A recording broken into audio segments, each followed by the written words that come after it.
اور جو مغضوب علیہم ہے یعنی یہود و نصارہ ان کا ذکر ہے، اور پھر ان سے پناہ مانگی گئی ہے، اور یہودیوں کا ذکر، ان کی ذہنیت، عادات، عقائد اور مسلمانوں سے عداوت سورہ بقرہ میں ذکر ہوئی، اور ایسی سورہ آل عمران میں جو نصارہ کے ان کے عقائد ہیں، ان کی نیت ہے، ان کی سوچ فکر ہے، اور ان کی مسلمانوں کے ساتھ جو عداوت اور دشمنی ہے، مسلمانوں کے خلاف وہ کیا چالیں چلتے ہیں، کیسے چلتے ہیں، ان کا بیان سورہ آل عمران میں آئے گا۔ اور اس کے ساتھ ساتھ یہ کہ مسلمانوں کو یہ ہدایات کی گئی ہے کہ یہ جو یہودی ہیں اور جو نصارہ ہیں، یہ بھلے تمہیں دنیاوی لحاظ سے کتنے با اثر نظر آتے ہوں،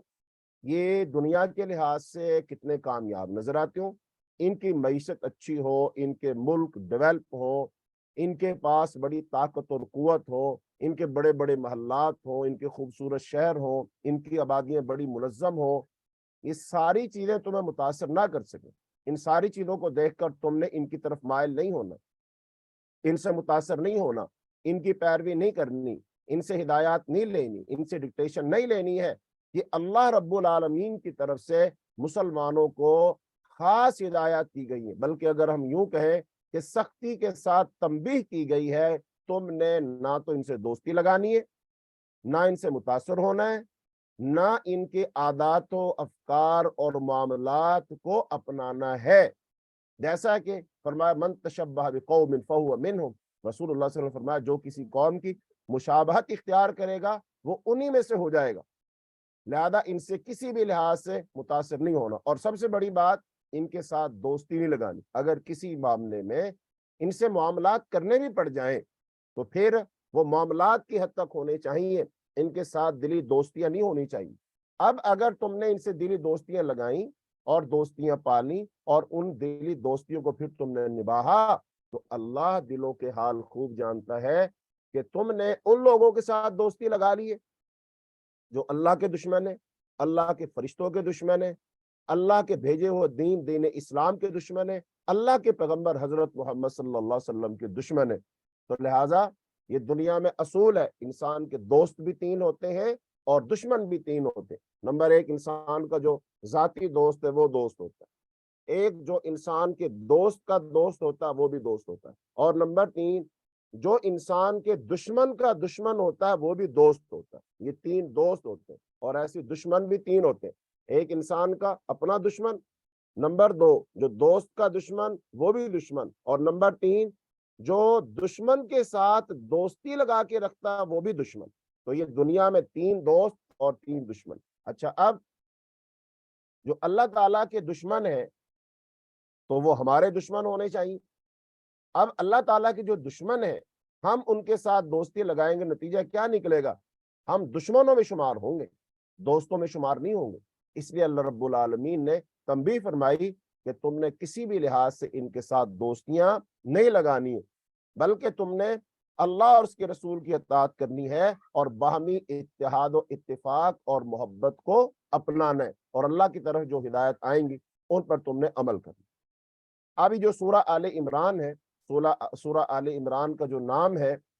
اس کے اندر آل عمران کا واقعہ، یعنی کہ حضرت مریم علیہ السلام کے جو والد تھے ان کا نام تھا عمران، تو ان کی جو آل ہے، ان کا خاندان ہے، اس کو کہا گیا آل عمران۔ تو چونکہ اس میں حضرت مریم علیہ السلام کی پیدائش کا بھی ذکر ہے، پھر اس کے بعد اللہ پاک نے ان کو کیسے وحی بھیج کر بتایا کہ اللہ جو ہے تمہارے ہاں ایک بیٹے کی ولادت ہوگی، اور پھر ان کی پرورش کا ذکر ہے، حضرت زکریا علیہ السلام کا تذکرہ ہے، پھر حضرت زکریا علیہ السلام نے حضرت مریم علیہ السلام کے پاس دیکھے پھل آتے ہیں بغیر موسم کے، تو لہذا اس کا بھی پھر تذکرہ ہے۔ تو پھر جو یہودیوں کا، عیسائیوں کا ایک وفد آیا تھا، نجران کا وفد، نجران کا وفد، اس پر ہم تھوڑی تفصیل بات کریں گے، تو اس کا اس کے اندر تذکرہ ہے۔ اور ایسے ہی مسلمانوں کے حوالے سے غزوہ احد جو ہوا تھا، تو غزوہ احد میں مسلمانوں سے ایک غلطی سرزد ہو گئی تھی، خاص طور پر وہ دستہ جس کو ایک پہاڑی درے پر رسول اللہ صلی اللہ علیہ وسلم نے متعین کیا تھا اور ان کو نصیحت کی تھی، ہم بھلے جنگ جیت جائیں تم نے تب بھی یہاں رہنا ہے، ہم بھلے جنگ ہار جائیں تم نے پھر بھی یہاں رہنا ہے، جب تک حکم نہ ملے اس جگہ کو نہیں چھوڑنا۔ لیکن وہاں مسلمانوں نے، صحابہ کرام رضی اللہ اجمعین میں سے کچھ نے کہا کہ اب تو جنگ ختم ہو گئی، لہٰذا اب یہاں رہنے کا کوئی فائدہ نہیں ہے، لہذا وہ نیچے اتر آئے اور پھر خالد ابن ولید رضی اللہ تعالیٰ عنہ نے اس جگہ کو دیکھ کر وہاں سے حملہ کیا، جس کی وجہ سے جیتی ہوئی بازی وہ تقریباً پلٹ گئی اور مسلمانوں کو پھر اس میں خاصا نقصان ہوا۔ 70 مسلمان اس میں شہید ہوئے، حضرت حمزہ رضی اللہ تعالیٰ شہید ہو گئے، رسول اللہ صلی اللہ علیہ وسلم خود زخمی ہوئے، آپ کے 2 دندان مبارک ٹوٹ گئے، آپ کے چہرہ مبارک پر خود کی کڑیاں دھنس گئی، آپ ایک گڑھے میں گر گئے، اور اطلاع لوگوں نے اعلان کر دیا کفار نے کہ اللہ کے رسول نعوذ باللہ شہید کر دیے گئے۔ تو اس پر اللہ تعالیٰ نے تبصرہ کیا ہے۔ تو یہ اس کے مضامین ہے۔ تو سورہ آل عمران کا نام کیا ہے؟ آل عمران کا واقعہ اس کے اندر، اس وجہ سے اس کا نام آل عمران ہے۔ باقی سورت کا جو آغاز ہو رہا ہے وہ اللہ رب العالمین کی توحید سے ہو رہا ہے۔ سورت کا جو آغاز ہو رہا ہے وہ اللہ رب العالمین کی توحید سے ہو رہا ہے۔ فرمایا بسم اللہ الرحمن الرحیم، الف لام میم، اللہ لا الہ الا هو الحی القیوم۔ الف لام میم یہ حروف مقطعات ہیں، ان کے معنی مفہوم اللہ رب العالمین بہتر جانتے ہیں۔ وہ اللہ، اس کے سوا کوئی معبود نہیں، وہ زندہ ہے، سب کو سنبھالنے والا ہے۔ اسی نے آپ پر حق کے ساتھ کتاب نازل کی ہے جو اپنے سے پہلی کتابوں کی تصدیق کرنے والی ہے، اور اسی نے تورات اور انجیل کو نازل کیا اس سے پہلے لوگوں کی ہدایت کے لیے، اور اسی نے فرقان یعنی قرآن نازل کیا۔ بے شک وہ لوگ جنہوں نے اللہ کی آیتوں کا انکار کیا ان کے لیے شدید عذاب ہے، اور اللہ غالب ہے، بدلہ لینے والا ہے۔ بے شک اللہ سے زمین اور آسمان کی کوئی چیز چھپی ہوئی نہیں ہے، وہی ہے جو تمہاری ماؤں کے پیٹ میں تمہاری صورتیں جیسی چاہتا ہے بناتا ہے، اس کے سوا کوئی معبود نہیں، وہ غالب خوب حکمت والا ہے۔ وَهُوَ الَّذِي أَنزَلَ عَلَيْكَ الْكِتَابَ، وہی ہے جس نے آپ پر کتاب نازل کی جس میں کچھ آیات محکم یعنی واضح ہیں جو اس کتاب کی اصل بنیاد ہے، اور کچھ دوسری مشابہات یعنی غیر واضح ہیں۔ پھر جن لوگوں کے دل میں ٹیڑھ ہے وہ ان میں سے انہی آیتوں کے پیچھے پڑے رہتے ہیں جو متشابہ غیر واضح ہیں، ان کا مقصد محض فتنے اور تعویل کی تلاش ہوتا ہے، حالانکہ اللہ کے سوا کوئی بھی ان کی تعویل نہیں جانتا۔ اور جو لوگ علم میں پختہ ہیں وہ کہتے ہیں ہمارا ان متشابہات پر ایمان ہے، یہ سب ہمارے رب ہی کی طرف سے ہیں، اور نصیحت تو عقل مند ہی حاصل کرتے ہیں۔ وہ دعا کرتے ہیں اے ہمارے رب، ہمیں ہدایت دینے کے بعد ہمارے دلوں کو ٹیڑھا نہ کر، اور عطا کر ہمیں اپنے پاس سے رحمت، بے شک تو ہی بڑا عطا کرنے والا ہے۔ اے ہمارے رب، یقیناً تو لوگوں کو ایک دن جمع کرنے والا ہے جس میں کوئی شک نہیں، بے شک اللہ اپنے وعدے کی خلاف ورزی نہیں کرتا۔ تو یہ ابتدائی آیات ہیں۔ تو ان ابتدائی آیات میں اگر ہم دیکھیں گے تو اللہ تعالیٰ کی توحید کا بیان، جیسا کہ دوسری آیت میں اللہ لا الہ الا ہو الحی القیوم، تو یہ توحید کی دعوت ہے۔ ویسے تو پورے اسلام کا اور دیگر جتنے مذاہب پہلے گزر چکے ہیں ان سب کا اور سب آسمانی کتابوں کا مرکزی موضوع اللہ تعالیٰ کی توحید، اللہ تعالیٰ کی حقیقی اور صحیح معرفت اور پہچان ہے۔ لیکن خاص طور پر قرآن پاک میں اللہ پاک کی توحید جو ہے اس کو بیان کیا گیا ہے، اور پھر توحید کے ساتھ ساتھ وہ 11 چیزیں جو ہم نے آپ کو شروع کے ایک لیکچر میں فارمولہ بتایا تھا کہ قرآن پاک 11 چیزوں پر بحث کرے گا۔ یہ 11 بنیادی عقائد ہیں جن کو ارکان ایمان اور ارکان اسلام کہا جاتا ہے۔ اگر یہ بنیادی عقائد اور یہ ارکان انسان کے اندر راسخ ہو جائے، انسان ان کو دل و جان سے تسلیم کر لے، تو وہ ویسا بندہ بن جائے گا جیسا اللہ اس کو بنانا چاہتا ہے، یعنی کہ وہ ایک کامیاب ترین آدمی بن جائے گا۔ تو اس لیے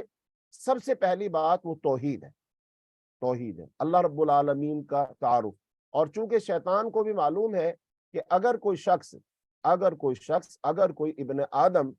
وہ نیکیاں کرتا ہے، اللہ کی راہ میں پیسہ خرچ کرتا ہے، صدقات و خیرات کرتا ہے، بہت ساری عبادات کرتا ہے، لوگوں کے ساتھ خیر خائی اور بھلائی کرتا ہے، وہ تقوی اور طہارت اپناتا ہے، سارا دن ذکر اذکار کرتا ہے، وہ تارک دنیا ہو جاتا ہے اور اللہ کے لیے جیتا ہے، اللہ کے لیے مرتا ہے۔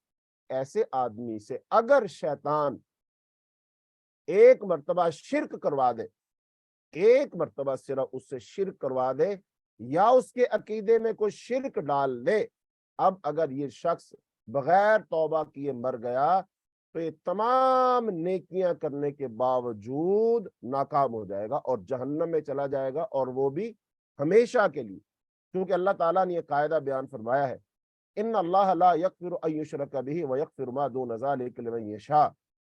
کہ جس آدمی نے اللہ کے ساتھ شرک کیا اللہ اس کو معاف نہیں کرے گا، اس کے سوا اللہ جس کو چاہے گا معاف کر دے گا۔ تو شیطان کی اول آخر انسان سے کوشش یہی ہوتی ہے کہ وہ اس سے شرک کروا دے۔ تو اب اللہ تعالیٰ نے اس لیے قرآن پاک میں جا بجا اپنی توحید کو بیان کیا ہے کہ اللہ تعالیٰ کے ساتھ کسی کو شریک مت کرنا، نہ ذات میں، نہ صفات میں، نہ صفات کے تقاضوں میں۔ لیکن افسوس کے ساتھ کہنا پڑتا ہے کہ شیطان انسانوں کی غفلت، انسانوں کی لا علمی کی وجہ سے وہ اپنے مشن میں تقریباً کامیاب ہے۔ وہ کیسے؟ مثال کے طور پر دنیا میں اس وقت 7 ارب کے قریب انسان ہے، 7 ارب، 5 اور 2 7 ارب آبادی ہے انسانوں کی تقریباً۔ اچھا، اس 7 ارب آبادی میں سے اگر آپ تقسیم کریں گے کہ مسلمان اور غیر مسلمان کے لحاظ سے، تو صرف اور صرف 1.5 ارب مسلمان ہیں اور باقی غیر مسلمان ہیں، غیر مسلم ہو گئے۔ اچھا، اب 7 میں سے آپ نکالو، 1.5 ارب کا مطلب کیا ہوا؟ 1.5 ارب کا مطلب ہوا 5.5 ارب غیر مسلم ہے اور صرف 1.5 ارب مسلمان ہے۔ اس کا صاف مطلب یہ ہے کہ 5.5 ارب جو انسان ہے نا، وہ کسی نہ کسی لحاظ سے شرک میں مبتلا ہیں، بھلے وہ ہندو ہیں، بھلے وہ سکھ ہیں، بھلے وہ یہودی ہے، بھلے وہ نصارہ ہیں، بھلے وہ کوئی بدھ مت ہے، کوئی جین مت ہے، کوئی آتش پرست ہے، کوئی زرتشت ہے، کوئی بھی مذہب سے تعلق رکھنے والے لوگ ہیں، وہ شرک میں مبتلا ہیں، وہ گمراہ ہیں۔ تو شیطان نے اس کا مطلب بڑا حصہ تو گمراہ کر لیا نا، شرک کروا لیا۔ اچھا، اب آ جائیے مسلمانوں کی طرف۔ مسلمانوں میں سے جو یہ 1.5 ارب ہے، ان 1.5 ارب میں سے بھی کتنے لوگ اللہ پاک کی صحیح حقیقی پہچان رکھتے ہیں، معرفت رکھتے ہیں، وہ شرک نہیں کرتے؟ اگر اب آپ دیکھیں گے مسلمانوں میں سے کتنے ہیں جو وہی کام کر رہے ہیں جو یہودیوں نے کیے، جو عیسائیوں نے کیے۔ عیسائیوں اور یہودیوں کے اندر کامن چیز کیا ہے کہ انہوں نے اپنے پیغمبر کو اللہ کا شریک بنا دیا تھا۔ یہودیوں نے کہا تھا حضرت عزیر علیہ السلام اللہ کے بیٹے، اور عیسائیوں نے کہا تھا حضرت عیسیٰ علیہ السلام اللہ کے بیٹے۔ عیسائیوں نے تو 2 کو شریک بنایا نا، عیسائیوں نے کہا عیسیٰ، مریم اور اللہ، عیسیٰ، مریم اور اللہ تینوں کو ملاؤ تو ایک بنتا ہے، 3 میں 1 اور 1 میں 3، اس کو عقیدہ تثلیث کہتے ہیں۔ تو اس کا مطلب مسلمانوں کے اندر بھی یہ شرک موجود ہے، یعنی کس کو کہتے ہیں؟ ذات میں شرک، صفات میں شرک، اور صفات کے تقاضوں میں شرک۔ تو مسلمان بھی ذات میں شرک کر رہا ہے، صفات میں بھی شرک کر رہا ہے، صفات کے تقاضوں میں بھی شرک کر رہا ہے۔ اب مسلمانوں میں سے آپ دیکھیں گے جتنے لوگ یہ قبروں پر جاتے ہیں، درگاہوں پر جاتے ہیں، اور وہاں صرف جاتے نہیں، وہاں ایک تو ہوتا ہے جا کر ان کے لیے کوئی بخشش کی دعا کر دے، ٹھیک ہے، اس میں کوئی حرج نہیں ہے، لیکن وہاں وہ اس نظریے سے جاتے ہیں کہ چونکہ میرے بچے بیمار ہیں تو ان کو شفا ہو جائے گی، میرا فلاں کام وہ پھنسا ہوا ہے، مشکل میں ہے، میں وہاں جاؤں گا تو میرا کام حل ہو جائے گا، مجھے رزق مل جائے گا، میں کامیاب ہو جاؤں گا۔ اس لیے وہ چادر چڑھاتے ہیں وہاں پر، نظر نیاز دیتے ہیں وہاں پر، اور پھر اس بابا جی کے نام سے وہ مدد مانگتے ہیں۔ جیسے لوگ کہتے ہیں یا علی مدد، حضرت علی سے مدد مانگ رہے رضی اللہ تعالیٰ عنہ، کہتے ہیں یا غوث اعظم عبد القادر جیلانی رحمۃ اللہ علیہ سے مدد مانگ رہے، وہ ہندوستان کے لوگ اجمیر شریف میں جو خواجہ معین الدین چشتی ہے اس کی درگاہ سے مدد مانگ رہے، لاہور کے اندر ایک بہت بڑی ہستی ہیں جن کو عثمان بن علی بن عثمان الحجویری ان کا نام ہے، المعروف داتا صاحب، ان کو مانگتے ہیں۔ لاہور پاکستان کے اندر ایک پاک پتن شریف ہے، وہاں پر لوگ جاتے ہیں، وہاں سے دعائیں مانگ رہے۔ تو ان آپ درگاہوں کو اور درباروں کو اگر دیکھیں گے، یہاں پر سب سے زیادہ ان مزارات پر وہ جو ہے نا رش ہوتا ہے، اتنا رش مسجدوں میں نہیں ملے گا، مسجدوں میں لوگ نہیں ملیں گے، یہاں جائیں گے اور یہاں جا کر وہ متھا بھی ٹیکتے ہیں، پیشانی بھی جھکاتے ہیں، اور اس کی قبر کو بھی چومتے ہیں، اور وہاں پہ چڑھاوا بھی چڑھاتے ہیں، اور پھر وہاں دعا بھی مانگتے۔ ابھی کچھ عرصہ پہلے میرا کراچی جانا ہوا، تو کراچی میں ہم جب گئے تو وہاں پر جو ہے وہ جو ہے نا بابا غازی کا دربار ہے، وہ بالکل ساحل سمندر پر، لوگ وہاں جا رہے تھے۔ میں نے ان سے ایک پوچھا، وہ منوڑا جو جزیرہ ہے، وہاں میں نے پوچھا، میں نے کہا بھائی جب سیلاب آتے ہیں، سمندر کا پانی اوپر چڑھتا ہے، تو کیا اس آبادی میں یہ ڈوبتی نہیں آبادی؟ وہاں کے جو لوگ تھے نا، جسے ہم گاڑی پک اپ میں بیٹھے تھے اور گئے تھے تھوڑی سیاحت کے لیے، تو اس کا ڈرائیور کیا کہتا نا نا نا نا نا، یہاں پہ بابا غازی کا دربار ہے نا، اس وجہ سے یہاں کچھ نہیں ہوتا، کبھی کچھ نہیں ہوا، انہوں نے ہمیں بچایا ہوا ہے۔ اور پھر انہوں آگے ساحل میں بتایا، پھر ایک ان کا اور بھائی ہے وہ آگے ساحل پر ہے۔ اس کا مطلب وہ اس نظریہ رکھتے ہیں کہ یہاں پہ جو ہم سمندر کے کنارے رہنے کے باوجود کبھی نہیں ڈوبتے ہیں، کبھی نقصان نہیں ہوتا ہے، تو یہ کون بچاتا ہے ہمیں؟ بابا غازی بچاتا ہے ہمیں۔ تو یہ کیا نظریہ اور کیا عقیدہ ہے؟ اس کا مطلب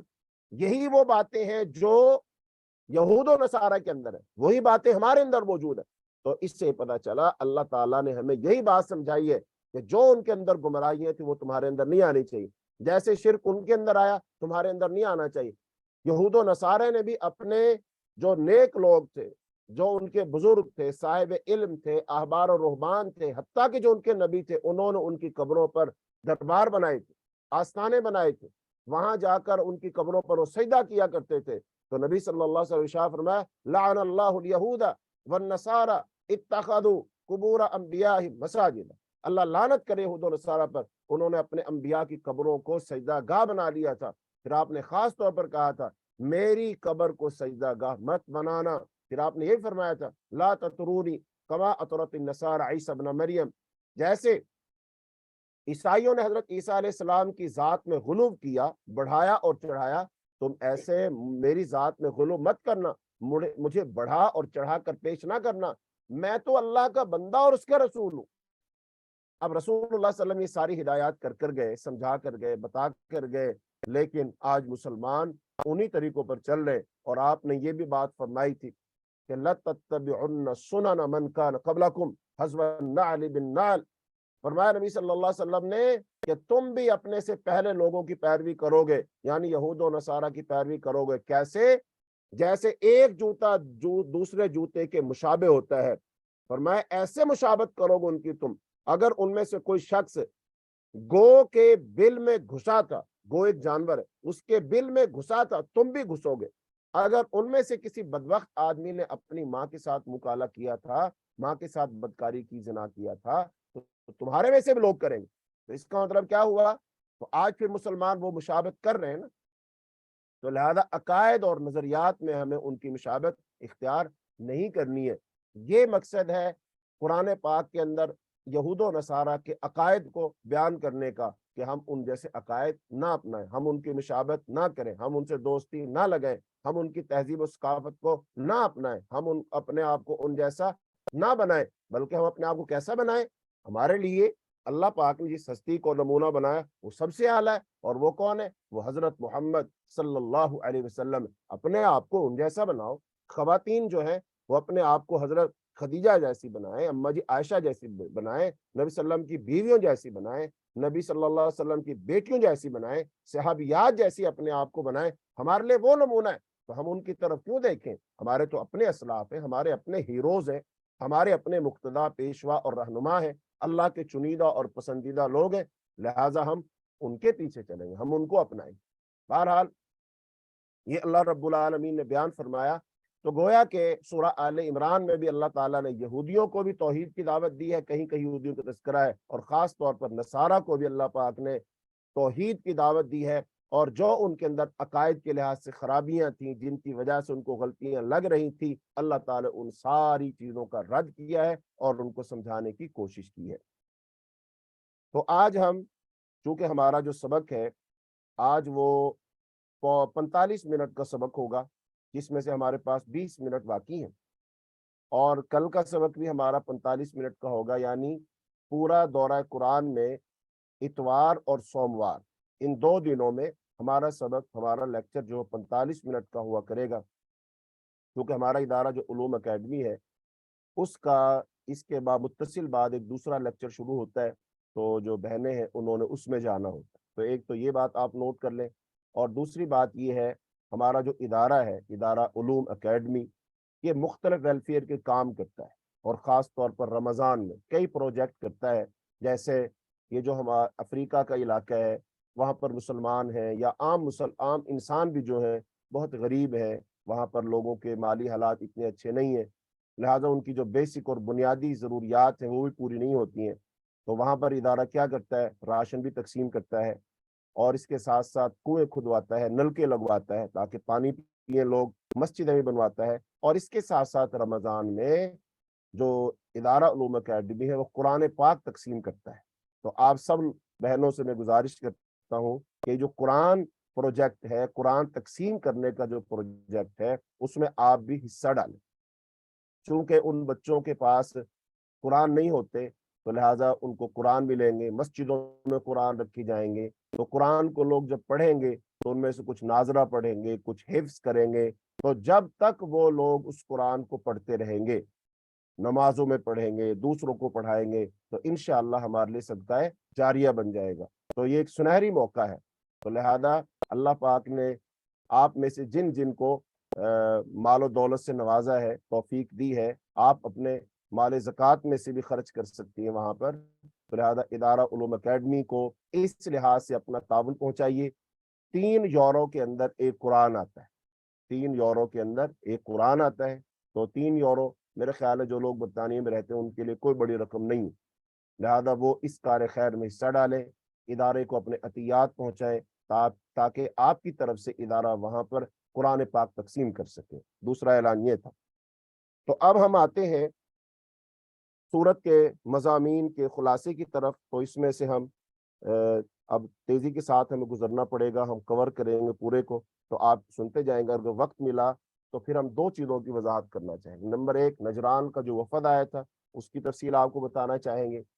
اور اس کے ساتھ ساتھ جو غزوہ احد ہے اس پر اللہ تعالیٰ نے تبصرہ کیا تھا، ہم اس کو بیان کرنا چاہیں گے، کیونکہ یہ 2 بنیادی بیسک پوائنٹ ہے سورہ آل عمران کی، تو لہذا پہلے آپ مضامین کا خلاصہ سماعت فرما لیں۔ تو اس صورت میں مخاطب اہل کتاب اور مسلمان ہیں۔ اس کا اکثر حصہ سورہ البقرہ کے نزول کے بعد اس دور میں نازل ہوا جب افق پر اسلام کے غلبے اور صداقت کے آثار اتنے نمایاں تھے کہ اہل کتاب کے لیے اعلانیہ مخالفت کرنا ممکن نہ تھا۔ اس صورتحال میں اہل کتاب کی 2 آراء تھیں۔ اہل کتاب سے مراد یہود و نصارہ، ان کی 2 آراء تھیں، 2 خیالات تھے، 2 قسم کے لوگ تھے۔ کچھ لوگوں نے بظاہر اسلام قبول کر لیا لیکن اسلام ان کے دلوں میں نہیں تھا۔ دوسرے گروہ نے اسلام تو قبول نہ کیا لیکن یہ نظریہ پیش کیا کہ ہر مذہب کے پیروکاروں کے لیے ان کا دین حق ہے، اس لیے مسلمان اسلام کو حق سمجھے اور ہمیں یہودیت اور نصرانیت پر عمل کرنے دیں، اور دونوں اپنے اپنے دین پر قائم رہتے ہوئے ایک ساتھ امن کی زندگی گزاریں۔ یہ وہی بات ہے جو ہر دور میں وحدت ادیان کے نام سے پیش کی جاتی ہے کہ سارے دینوں کو ملاؤ اور ایک دین بنا لو۔ اس کی بڑی مثال ہندوستان میں جو تھا نا جلال الدین اکبر، اس نے پیش کی تھی۔ اس نے کچھ باتیں ہندوؤں سے لیں، کچھ باتیں عیسائیوں سے لیں، کچھ باتیں سکھوں سے لیں، کچھ باتیں زرتشت سے لیں، اور اس کے ساتھ ساتھ کچھ باتیں قرآن سے، اسلام سے لے کر سارے مذاہب کا ایک مکسچر بنا دیا اس نے، اس کو کہتے ہیں دین اکبری۔ تو یہ ہر دور میں لوگوں نے کرنے کی کوشش کی ہے لیکن یہ کوشش عقلی اور نقلی لحاظ سے درست نہیں ہے۔ تو بہرحال ہر دور میں وحدت ادیان کے نام سے پیش کی جاتی ہے، لیکن ان دونوں گروہوں کی بظاہر مصالحانہ روش اس وقت بے نقاب ہوئی جب جنگ احد میں مسلمانوں کو شکست ہوئی اور ان دونوں گروہوں نے اسلام اور مسلمانوں کی کھلم کھلا مخالفت شروع کر دی۔ یعنی اہل کتاب کے 2 گروہ تھے نا، جنہوں نے بظاہر اسلام قبول کر لیا لیکن اندر سے مسلمان نہیں ہوئے، اور دوسروں نے کہا ہم اسلام تو قبول نہیں کریں گے لیکن تم اپنے دین پر رہو، ہم اپنے دین پر رہیں، ہم اسلام اور مسلمانوں کی مخالفت نہیں کریں گے۔ لیکن جب ایسا انہوں نے کیوں سوچا تھا؟ اس لیے سوچا تھا کہ اسلام تو بڑی طاقت بن رہا ہے نا، اس کا مقابلہ نہیں کر سکیں گے۔ لیکن جب انہوں نے دیکھا کہ مسلمانوں کی جنگ ہوئی ہے مشرکین مکہ سے، اور اب تو مسلمان کمزور ہو چکے ہیں، ان کو شکست ہو گئی، ان کے بندے مارے گئے، لہذا یہ دلیر ہو گئے، کہتا بس اس وقت تو ہم نے یہ کہا تھا لیکن اب تم کون اور ہم کون ہیں، یعنی کہ انہوں نے آنکھیں پھیر لی اور اپنے وعدوں سے وہ مکر گئے اور معاہدے انہوں نے تقریباً توڑ دیے۔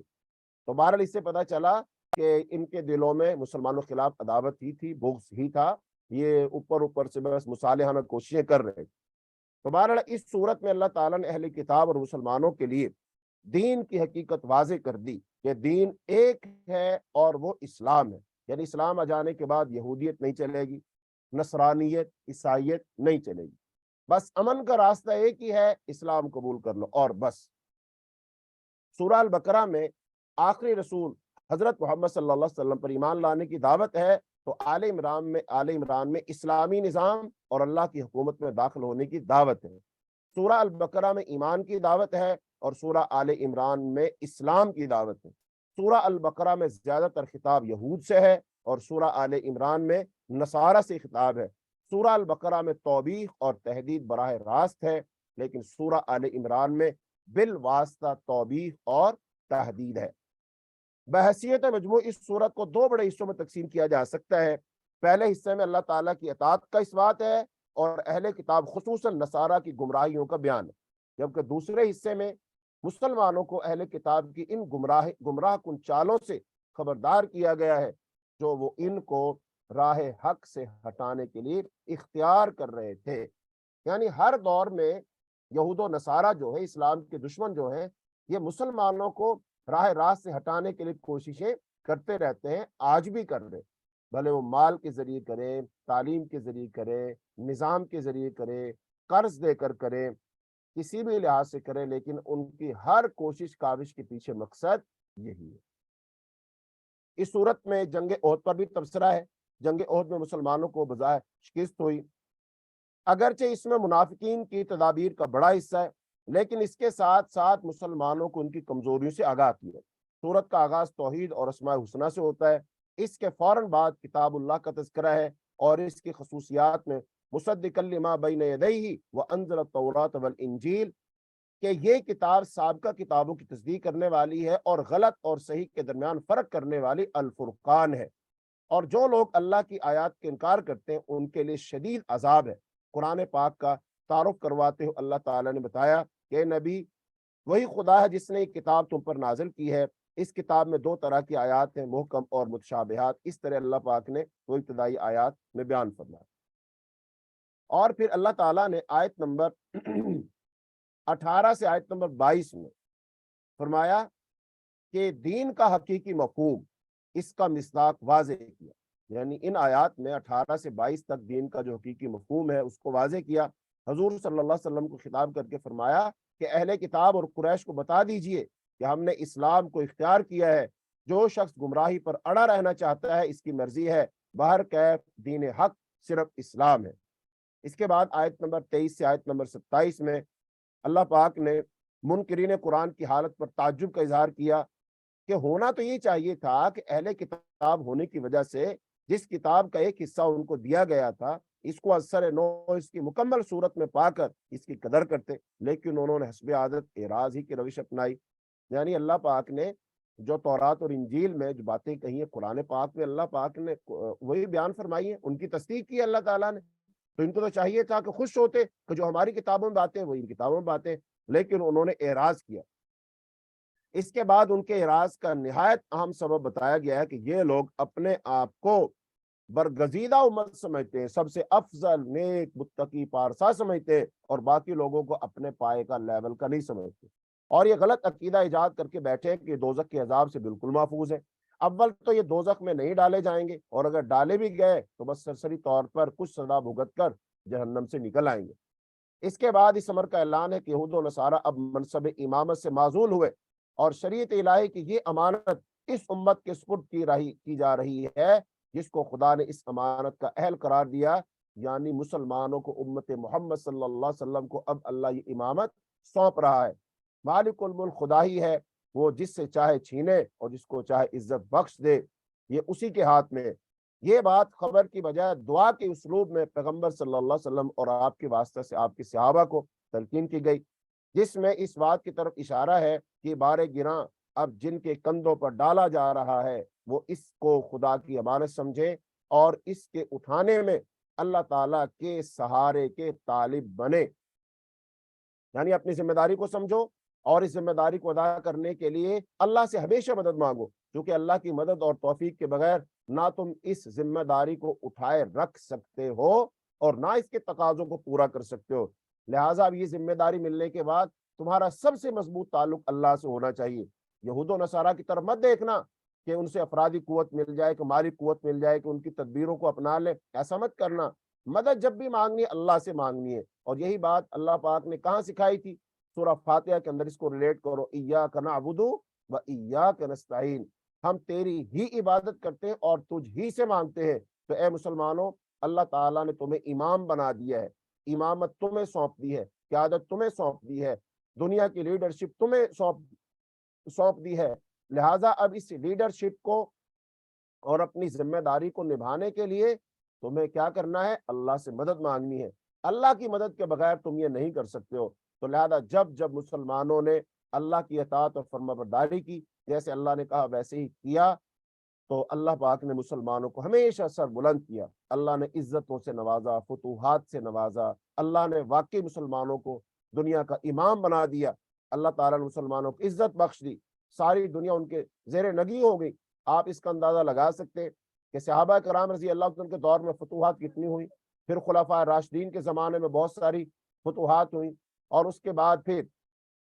آپ چلتے چلے جائیے، بنو امیہ کے دور میں ہندوستان تک محمد بن قاسم آیا، اور موسیٰ بن نصیر نے اور اس کے غلام نے، وہ جو تھا طارق بن زیاد نے اسپین فتح کر لیا، موسیٰ بن نصیر نے افریقہ فتح کر لیا، اور اس کے بعد آگے چل کر خلافت عثمانیہ قائم ہو گئی، جو 3 بر اعظم پر مشتمل تھی، کافی سارا حصہ ایشیا کا اس میں تھا، افریقہ اس میں تھا، یورپ کا حصہ اس میں تھا، پھر ہندوستان کے اندر آپ دیکھیں گے مسلمانوں کی حکومتیں قائم ہوئی ہیں۔ تو یہ اللہ پاک نے بہت ساری فتوحات سے نوازا، جب جب مسلمانوں نے اللہ کی اطاعت کے تقاضوں کو پورا کیا، اللہ کی اطاعت فرمانبرداری کی ہے، اللہ سے رہنمائی حاصل کی ہے، اللہ نے ان کو غالب کیا۔ اور جب جب مسلمانوں نے اللہ سے رہنمائی لینا چھوڑ دی، اللہ کی اطاعت فرمانبرداری کرنا چھوڑ دی، اللہ پاک نے ذلیل و رسوا کر دیا، جیسا کہ اس وقت آج ہم ذلیل و رسوا ہو رہے ہیں۔ اس کا سبب کیا ہے؟ اس کا سبب یہ ہے مسلمانوں کے پاس ملک ہے، لیکن اللہ کا قانون نافذ نہیں کرتے، اللہ کی شریعت کو نافذ نہیں کرتے، بلکہ وہ انسانوں کے بنائے ہوئے قوانین وہ چلا رہے۔ یہی ہماری ذلت کا سبب ہے، اور اگر اس سے ہم نکلنا چاہتے ہیں تو ہمیں پھر دوبارہ اللہ کی طرف رجوع کرنا پڑے گا۔ آیت نمبر 27 سے آیت نمبر 32 میں فرمایا، کمزور اور مبتلا نفاق مسلمانوں کو جو اہل کتاب بالخصوص یہود کی طرف میلان رکھتے تھے، یعنی جو منافق تھے، فرمایا اور ان کے نفاق پر تنبیہ فرمائی، اگر ان کے دلوں میں کفر اور اہل کفر کی محبت چھپی ہوئی ہے تو یہ یاد رکھیں کہ خدا سے کوئی چیز بھی ڈھکی چھپی نہیں ہے۔ پھر ایمان اور محبت الہی کا صحیح تقاضا واضح فرمایا کہ جو لوگ اللہ پر ایمان اور اس کی محبت کے مدعی ہوں، ان کے لیے جائز نہیں کہ وہ اللہ اور اس کے رسول کے مخالفوں سے دوستی رکھیں، بلکہ ان کے لیے صحیح روش یہ ہے کہ وہ اللہ اور اس کے رسول کی پیروی کرے۔ اب عیسائیوں کی جو بدعات تھیں، ان کے اندر نئے نئے کام شروع ہو گئے تھے جن کے وہ گمراہ تھے، اللہ نے ان کی اصلاح کی۔ تو آیت نمبر 32 پر اس صورت کی تمہید ختم ہوئی، اب آگے نصارہ کی بدعات کی تردید شروع ہو رہی ہے،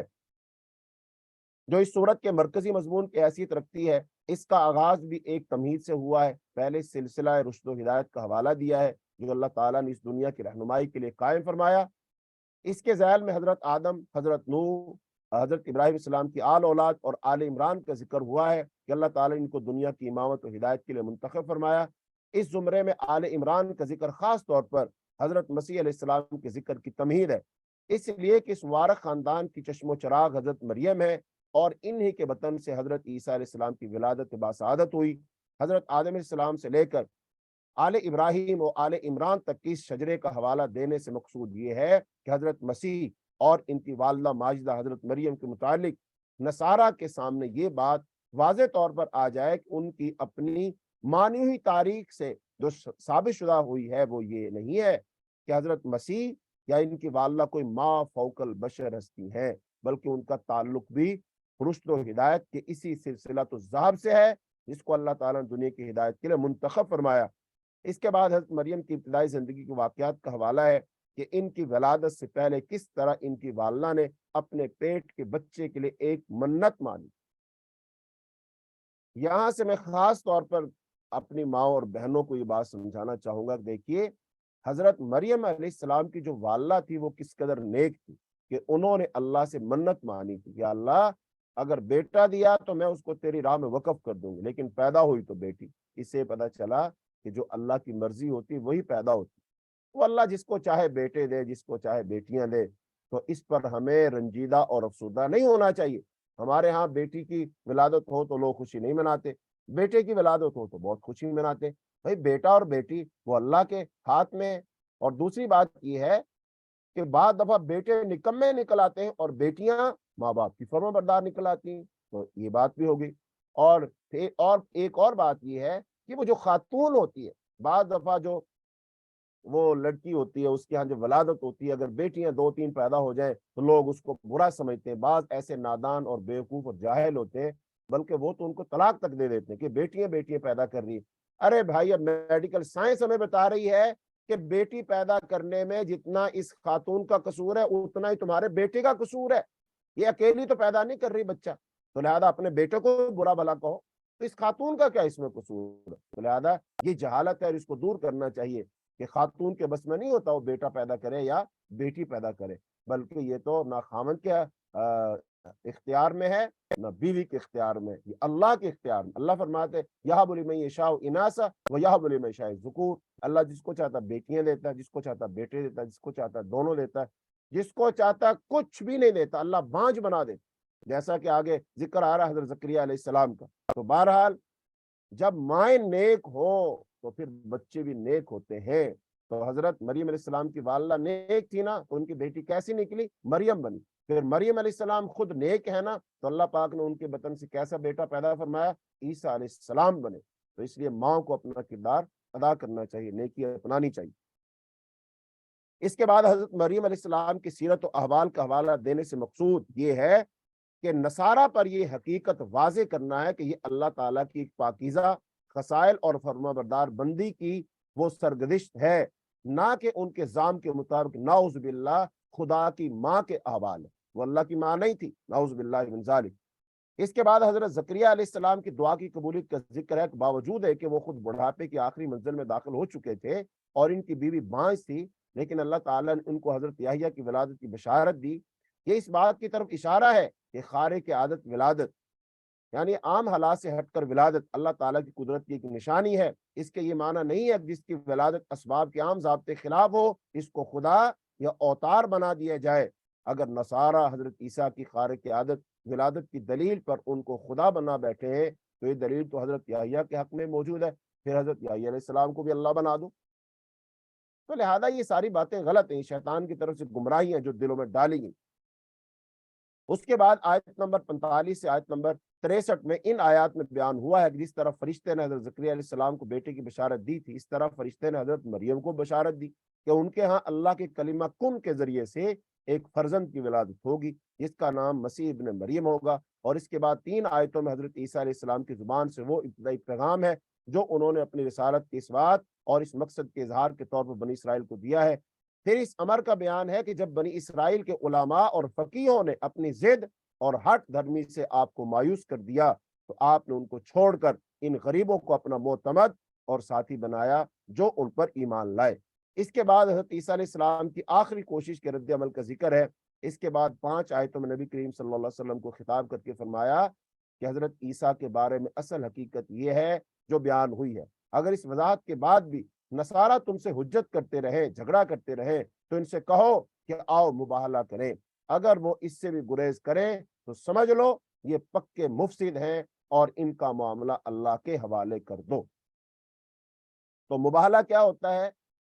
کہ لوگ جمع ہوتے ہیں اور وہ پھر اپنی اولادوں کو لاتے ہیں اور پھر اس بات کا عزم کرتے ہیں یا اللہ اگر یہ سچے ہیں تو ان کو باقی رکھ، ہمیں ہلاک کر دے، اگر ہم سچے ہیں اللہ ہمیں باقی رکھ اور ان کو ہلاک کر دے. مختصراً یہ مباہلہ ہوتا ہے، اللہ تعالیٰ سے دعا کی جاتی ہے. تو یہ وہی نجران کا جو وفد تھا نا اس کی طرف اشارہ ہے. تو وقت ہمارا تمام ہوا، تو